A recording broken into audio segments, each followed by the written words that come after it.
Ron, thank you so much for spending a few minutes with me. And hi, I'm Marshall from Rock 1061, and we couldn't be Yeah, it's more a excited. pleasure. Uh, Thank you for having me. yeah, I Yeah, couldn't be more excited to have a few minutes of your time on this beautiful Tuesday. I believe it's Tuesday. it is Um, Tuesday. and man, we are so excited for Throwdown at the campground too. Thanks for Danny for hooking us up, and I know you're going to be a part of the Campfire All Stars for the show, and the lineup is packed. Buck Cherry, Nonpoint Taproot, some incredible bands are going to be a part of the lineup for incredibly, I'm sure, quite warm days in the middle of Georgia, June 6th through the 9th. But I'm so excited to have you. And I wanted to start off with not really, I mean, I asked a question about the ghost, but that one didn't count. So I have a real first question, and it's not more of a, it's more of a statement. And if I mispronounce his name, please correct me immediately. Dino, the singer of your band, whom got Dino Jalusic. yes, he's fucking incredible. Not really a question. He's just really fucking good. Have you just thought about that? I have, and I have to agree. He's He's pretty so good. fucking amazing. And not only is he a great singer, but he's just a great dude. Like he's just a great guy, great to hang with. He's an incredible musician. His keyboard playing is fantastic. He's a great songwriter. He he just might do something in this music thing, you know? Well, let's talk a little bit more about that because here's another question for you. And I honestly think if someone hasn't pointed this out to you, I feel sad for the earth. Are you addicted to supergroups? Because it seems like all you've done, like you've been in Guns N' Roses, that's a supergroup. Let's just go ahead and say that's a supergroup. You've been It's in super and it's a group. yes, yes, they were Yeah. pretty super, you know. And then Sons No, of I joined. Apollo, and now Whom Gods Destroy, new album just came out. Congratulations on that. Thank you. Insanium came out on March 15th. Are you addicted to supergroups? Like, do you feel like every year you're just gonna quit a supergroup and create a new one? No, Should no, we no. talk to someone for So I you? have no, no, no, no. It's just like as a musician, your whole life, and other people that have been musicians their whole lives, and you're all part of this circle of musicians and everything. And someone's starting a band, they hit you up, it's like, hey, want to join my band? I'm like, okay. Have And you that's ever just what said no to happened. joining a So, I band? mean, that's kind of how it happened with everything. It happened that way with Asia, with Guns, with Sons of Apollo, whom Gods Destroy, with everything. People just reach out and say, hey, you wanna do something together? It's like, sure. Yeah. Well, Yeah. just so you So know, you can say no in the future because I feel like I have. okay. I've said no. I say no to 99% of things. You have to leave room for the things you That want really to say matters. yes to. Yeah. Right. The way I look at it, if I could get philosophical for a moment, Absolutely. think of life like a tree. You know, it starts off when you first begin, not just life, let's just narrow it down and just say an aspect of your life, your career, your pursuits, your passions, right? It starts off and usually you have one thing about it. And that's like the trunk of the tree. For me, it was hearing Kiss Alive when I was 5 years old. That's what made me want to become a musician. And I wanted to do whatever it was that they were doing. For me, at 5, turning 6, it was okay, you're writing songs, you're playing them in concerts, you're making merch, you're making recordings. So I started off, that was the trunk of the tree. I started doing that. And I kept on going.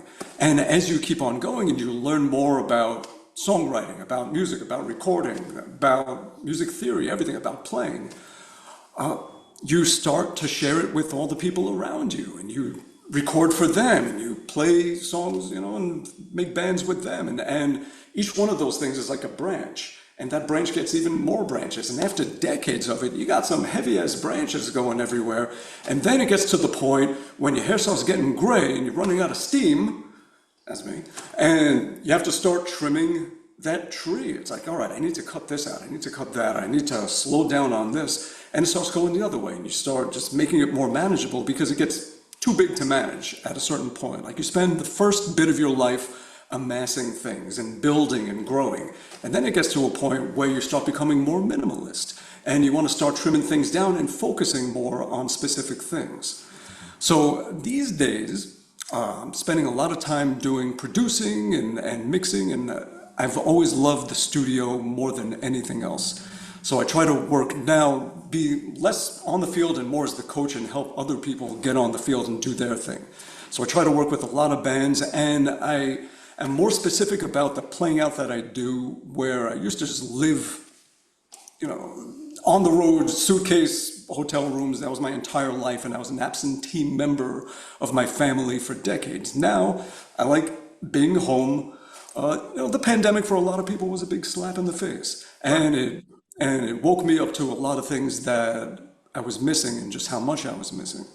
So now I spend more time in the studio and doing that kind of stuff, and I only go out for special occasions playing. And one of those special occasions, if I might say, is Throwdown All-Stars thing. That is going to be amazing. The Campfire All-Stars. Oh, what a wonderful group of people. I know a lot of them. We've played together for years doing these kind of jams where we just have a blast. And what's cool about it is none of us know what songs we're going to play and with whom.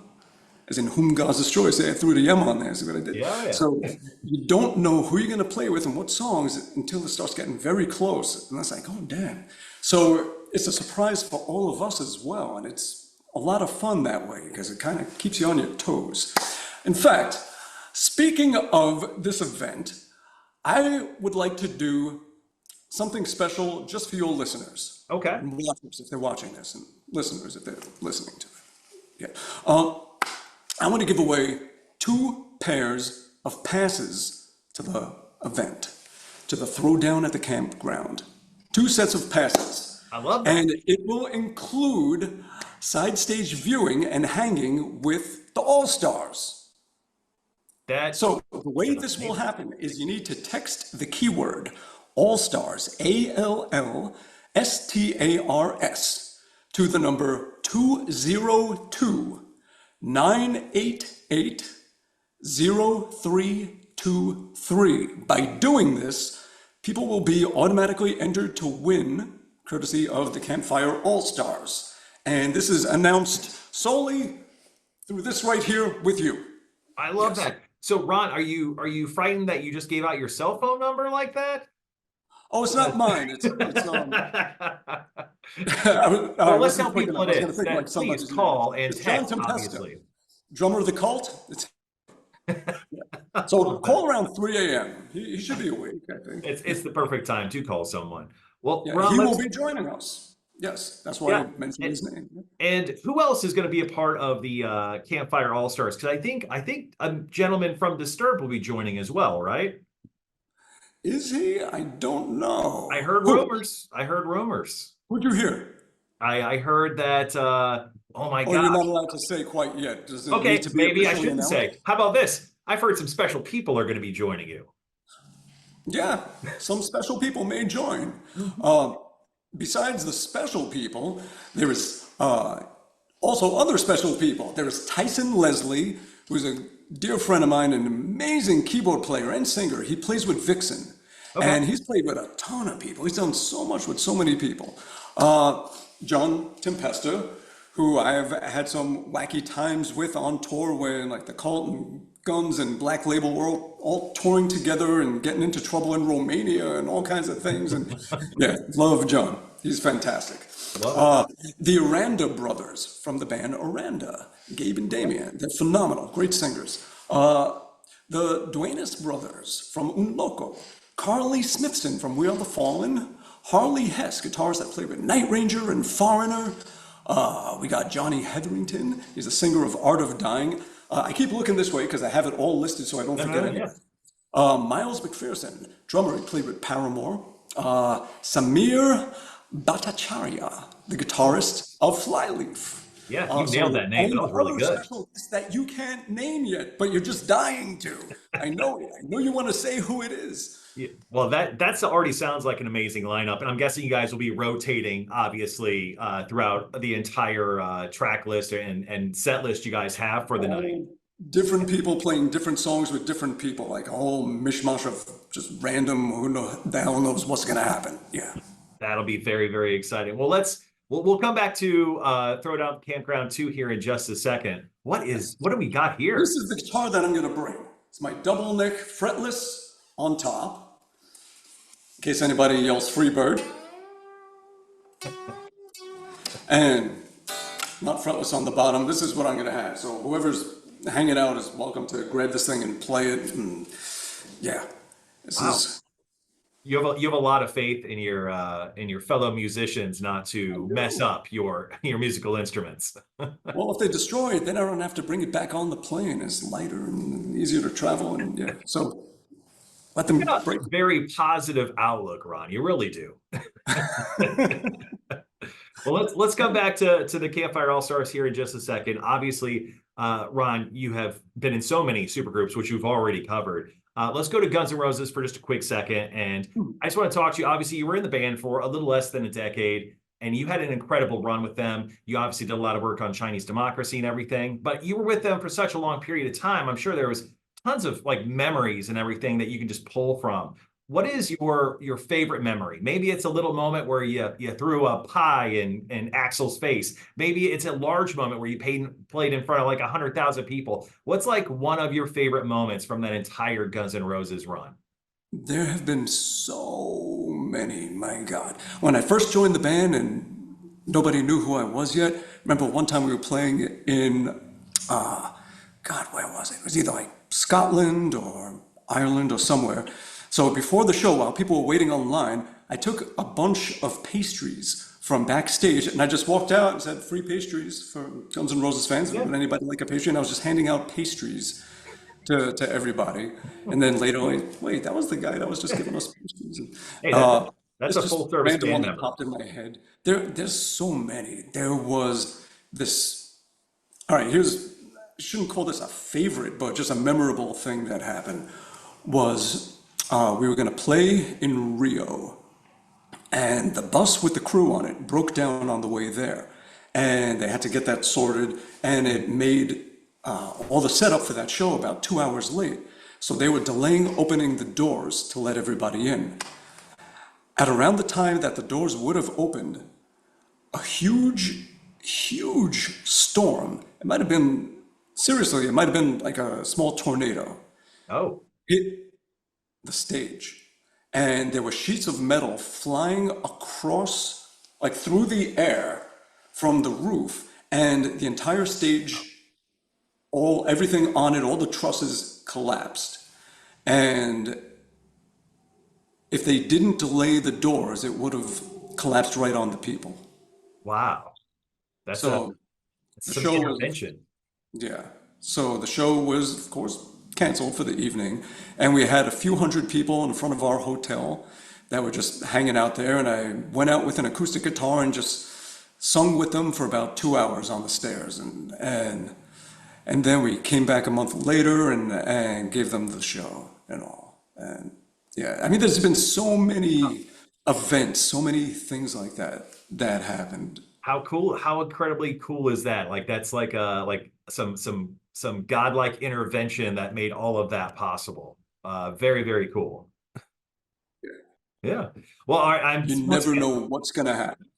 and that's exactly the same mantra and attitude I'm sure you're going to bring with the Campfire All Stars. Once again, throw down the campground 2 in Soperton, Georgia, June 6th through the 9th. Tickets available right now by tapping the Rock 1061 app or going to rock1061.com. And of course, you could win some once again by texting the special word you heard earlier in the interview to win yourself some very special tickets. Now, quick question before we let you go. We know you're busy. I want to say thank you again for hanging out with me. Well, thank At you. the Throwdown at the Campground 2, it's going to be a tough request, but I think you pull it off.